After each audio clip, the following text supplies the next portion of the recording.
So I want to talk a couple minutes about one of my favorite neurological structures on the whole planet, the cerebellum. Okay? Now, not to be confused with the pons, the bulging pons, as my neuro instructors always used to say. And this is actually, incidentally, my dog's name is Pons. I had another dog, Atlas. You know, like, but Atlas was my 150-pound German Shepherd. But he had epilepsy, which I think I told you on the first session. Thankfully, he did, because I never, ever would have discovered acupuncture without him.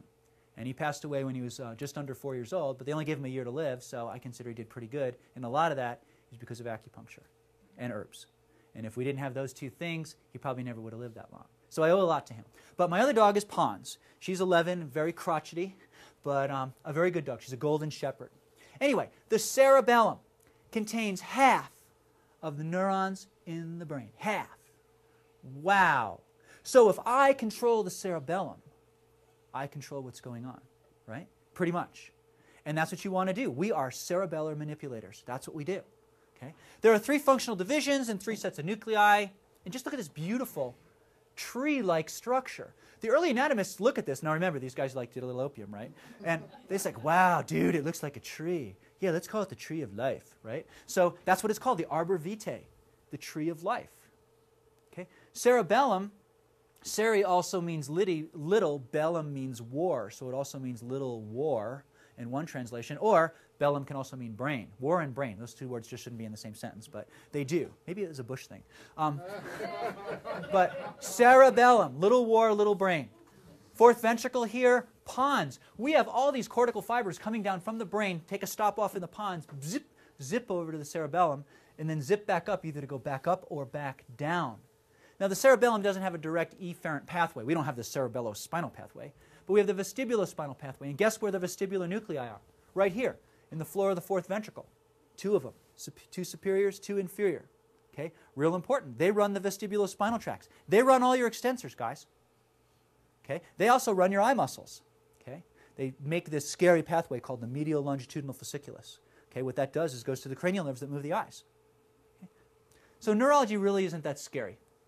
It's just scary when you talk with some people about it.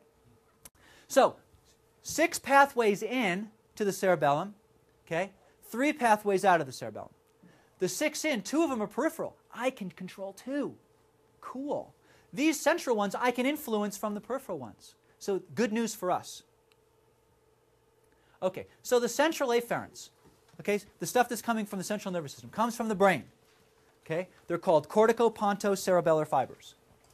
Cortico-ponto-cerebellar fibers, because they go from the cortex to relay nucleus and the pons to the cerebellum. Okay? I've got this thing called the inferior Oliveri nucleus. Now there's like a really weird one. If you look at an inferior Oliveri nucleus, it looks like a shriveled up purse or like a little scrotum or something. It's like, why did they come up with an olive? If you're eating olives that look like that, dude, that is bad. But anyway, inferior Oliveri nucleus is down here. That's a relay nucleus. And the cool thing about the inferior olive is it takes information from the cortex, the basal ganglia, right, the spinal cord, and the reticular formation, and relays it all into the cerebellum. The inferior olive is one of the biggest inputs into the cerebellum. So guess what?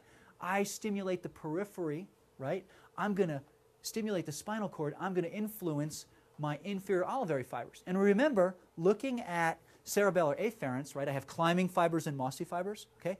Mossy fibers are from the inferior olive. Okay. The vestibular nuclei, okay, which it also has efferent information out to, and the reticular formation. So, what's the reticular formation?